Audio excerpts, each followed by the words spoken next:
मैं हास्य कवि बसंत जोशी आप लोगों के बीच कुछ आपके चेहरे पर मुस्कान लाने के लिए कुछ हास्य कविता लेकर आया हूँ, जिसका ये नमूना है कि दामाद भगा वो अभियान तेज हुआ, दामाद की उल्टी चाल से तो बिस्तर समेटकर भागना पड़ा दामाद को ससुराल से। दामाद भगा वो अभियान तेज हुआ, दामाद की उल्टी चाल से तो बिस्तर समेटकर भागना पड़ा दामाद को ससुराल से। भरपूर खातिरदारी की तरफ दामाद ऐसा झुक गया था और आया था सप्ताह भर के लिए, पर वो ससुराल में पूरे 1 साल तक रुक गया था। फिर तो सत्कार होने लगा ससुराल में उसका गाली से, कभी झगड़ा साले से तो कभी लड़ाई साली से। और लंबे समय तक उसने रोटियां ससुराल की बर्बाद की, तो सास ने पदवी दे डाली उसे निकम्मे दामाद की। परहेज कर खातिरदारी में उसके लिए किचन बंद किया और नारा घर वापस जाओ का ससुर जी ने बुलंद किया। बोले कि दामाद सेवा का ये पुण्य कब तक हम कमाएंगे, एक बार तो बता दीजिए आप वापस कब जाएंगे। रोज जाने की बात करते हैं और टाल देते हैं कल पर, और आए थे टेलीफिल्म बनकर और धारावाहिक बनकर चिपक गए हैं आप हमारे चैनल पर। धारावाहिक के हर सीन में भरी हुई रुलाई है और उस जुलाई में आए थे फिर आ गई जुलाई है। हम पीते हैं चाय बिना दूध की, ये हाल है हमारी आर्थिक तंगी का, और आपको चाहिए सुबह शाम खाटी जूस नारंगी का। और इस वर्ष हमारे बजट में देखिए कैसा सुधार हुआ है, और कमाई तो सारी आप खा गए और हमारे सर पर हजारों का उधार हुआ है। फिर भी नहीं माना वो दामाद, तो सबने मिलकर एक रात उस दामाद को ही रुला दिया और नींद में सोए दामाद को बिस्तर सहित बाहर जाके सुला दिया। सुबह जब नींद खुली तो छाई थी दुख भरी घटा, और नींद में ठगे जाएंगे दामाद जी को था क्या पता, नींद में ठगे जाएंगे दामाद जी को क्या पता। और ससुराल के दरवाजे पर दामाद को बड़ा बोर्ड दिखा, और बड़े बड़े अक्षरों में उस बोर्ड में था ये लिखा कि खूब होता है मान सम्मान और फजीयत कम होती है। खूब होता है मान सम्मान और फजीयत कम होती है, मगर ज़्यादा ठहरने वाले दामाद की ससुराल में इज्जत कम होती है। ज़्यादा ठहरने वाले दामाद की ससुराल में इज्जत कम होती है।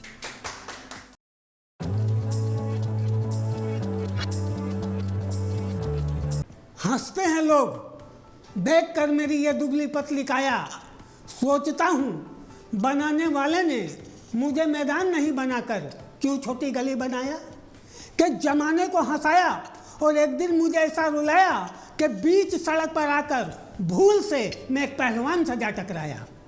हुई ऐसी टक्कर कि आया मुझे चक्कर, हुई ऐसी टक्कर कि आया मुझे चक्कर। वो तो खड़ा था चट्टान की तरह, मैंने अपने आप को सड़क पर पाया। फिर उसने मुझे सड़क से उठाया और पूछा कि भाई तुमने कितने महीनों से खाना नहीं खाया, चलो मैं तुम्हें उठाकर तुम्हारे घर पहुंचा दूं, क्या तुम्हारा पता है, क्या तुम्हारा नाम है। मैंने कहा क्या समझ लिया कोई सामान है। वो बोला नहीं, तुमको तो उठाना बहुत आसान है और तुमको उठाना कौन सा बड़ा काम है, क्योंकि तुम्हारा वजन तो लगता है 20 किलोग्राम है। मैंने कहा पहलवान जी जाइए मेरा सर मत खाइए, पहलवान जी जाइए मेरा सर मत खाइए। भगवान ने मुझे ऐसा बनाया है कि हर कोई मुझे सताता है, और आपने मुझे ऐसा गिराया है कि अभी तक मेरा सर चकराता है। तो वो बोला कि बीच सड़क पर क्यों चला आता है, बीच सड़क पर क्यों चला आता है, और एक छोटी सी साइकिल तू ट्रक से आके क्यों टकराता है। मैंने कहा पहलवान तेरी पहलवानी पे मुझे गुस्सा आता है, तेरी पहलवानी पे मुझे गुस्सा आता है। तेरी पहलवानी की बत्ती अभी भुक होती अगर मेरे हाथ में छोटी सी बंदूक होती। पहलवान बन जाना तो यहाँ आसान काम है, यहाँ तो शेर वही है जिसके पास बारूद का इंतजाम है। वो होती है हत्याएं बहुत हथियारों के साथ से, और एक शेर की होती है मौत एक चूहे के हाथ से। इसलिए पहलवान मैं तेरी पहलवानी को फटकारता हूँ और तुम्हें लड़ने के लिए इसी सड़क पर ललकारता हूँ। तो बोला पहलवान कि देखने में तो छोटा है, लेकिन पहलवान जैसा मन रखता है, क्या तू भी अपने पास स्टैंगन रखता है? मैंने कहा नहीं, मैं भर दूंगा कल तेरे बदन में सुस्ती और लड़ूंगा कल आकर तुमसे इसी सड़क पर कुश्ती। भर दूंगा मैं तेरे गठीले बदन में सुस्ती और लड़ूंगा कल तुमसे आकर इसी सड़क पर कुश्ती। दूसरे दिन मैं वहाँ पहुँचा तो देखकर मुझे वहाँ सारी भीड़ हंसी थी और जकड़ के मैंने अपनी दोनों मुट्ठियाँ कसी थी। जैसे ही पहलवान ने लड़ने के लिए अपना दाव संभाल लिया, वैसे ही मैंने उसकी आंखों में मेरी मुट्ठी में बंद था और मिर्चे का मसाला डाल दिया। पहलवान बैठकर वहाँ अपनी आंख मलता रहा और ठोक कर अपनी भुजा मैं वहाँ से चलता रहा। तो जो करता है साहित्य की भक्ति और जिसमें हो विचारों की शक्ति, जो करता है साहित्य की भक्ति और जिसमें हो विचारों की शक्ति, उसे कलम की ऊंचाई से कोई नीचे उतार नहीं सकता है। और अपनी बुद्धि की ज़मीन पर कल्पना के पहाड़ का सृजन करने वाला कवि पहलवान तो क्या भगवान से भी नहीं हार सकता है, भगवान से भी नहीं हार सकता है, भगवान से भी नहीं हार सकता।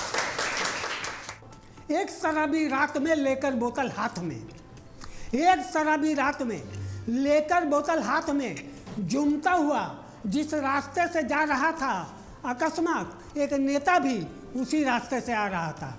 तो बीच रास्ते में उस शराबी को टोककर पूछा नेताजी ने उस शराबी को रोककर, बीच रास्ते में उस शराबी को टोककर पूछा नेताजी ने उस शराबी को रोककर कि फिर पकड़ ले रहा तुमने नशे में जीने की, उस दिन तो कसम खाई थी शराब नहीं पीने की।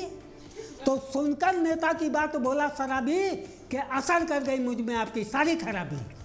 सुनकर नेता की बात बोला शराबी कि असर कर गई मुझ में आपकी सारी खराबी। फिर भी मैंने तो बदला है एक बार अपने परहेज का ढंग, लेकिन आप तो बदलते हैं बार बार राजनीति में रंग। मैंने तो बदला है एक बार अपने परहेज का ढंग, लेकिन आप तो बदलते हैं बार बार राजनीति में रंग। और फिर से सत्ता हो जाती है विपक्षियों के संग और समय के पहले ही हो जाती है आपकी विधानसभा भंग। तो आपकी कूटनीति को मैंने बहुत सहन कर लिया, तो त्याग कर शराब को फिर मैंने ग्रहण कर लिया। आपकी कूटनीति को मैंने बहुत सहन कर लिया और त्याग कर शराब को फिर मैंने ग्रहण कर लिया और लेकर इस्तीफा वापस फिर शपथ ग्रहण कर लिया। तो गांठ गठबंधन की रोज छूटे आपकी, मैं खाने से नाता तोड़ूंगा नहीं, और सरकार बने और रोज टूटे आपकी, मैं शराब को कभी भी छोड़ूंगा नहीं। सोचा कि पेयजल की समस्या अब हो जाएगी हल, क्योंकि मेरे पड़ोस में लगा था नया चापाकल। सोचा कि पेयजल की समस्या अब हो जाएगी हल, क्योंकि मेरे पड़ोस में लगा था नया चापाकल। मैं खुश होकर बाल्टी लेकर दौड़कर सब काम छोड़कर आया। मैंने उस चापाकल के हैंडपंप को सैकड़ों बार चलाया और चलाते चलाते मेरे सर में पसीना आया, लेकिन उसमें से एक बूंद पानी बाहर नहीं आया। मैंने कहा है चापाकल महाराज, क्या यही है आपका कामकाज? मैंने कहा है चापाकल महाराज, क्या यही है आपका कामकाज? सरकार ने आपको यहाँ लगवाया है भीषण गर्मी में जनता को राहत दिलाने के लिए, प्यासों की प्यास बुझाने के लिए, लेकिन आप तो तैयार हैं हमें अस्पताल पहुँचाने के लिए। अगर आपकी यही जिद रही तो चलाने वाले के हाथ में फोड़ा पड़ जाएगा, और मैं तो क्या कोई पहलवान भी आकर अपना सारा जोर लगाएगा तो उसको भी दिल का दौरा पड़ जाएगा। तो मेरी बात सुनकर चापाकल बोला, अपने सूखे हुए कंठ को खोला। मेरी बात सुनकर चापाकल बोला, अपने सूखे हुए कंठ को खोला कि क्यों गुस्सा होते हो यार? शहर में जितने चापाकल देख रहे हो, हम सब एक ही परिवार, लेकिन किसी का भी स्वास्थ्य अच्छा नहीं, सब है बीमार। तो सरकारी कामकाज की यही है रूपरेखा, और तुमने अभी हमारे अंदर घुसकर कहाँ देखा?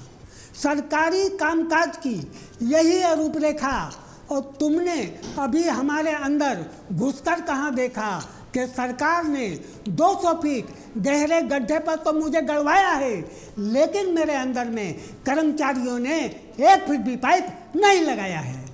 अब तो तू मुझे चलाते चलाते मर जाएगा, अब तो तू मुझे चलाते चलाते मर जाएगा। अब तुम ही बताओ, पाइप नहीं है तो पानी कैसे ऊपर आएगा? पानी।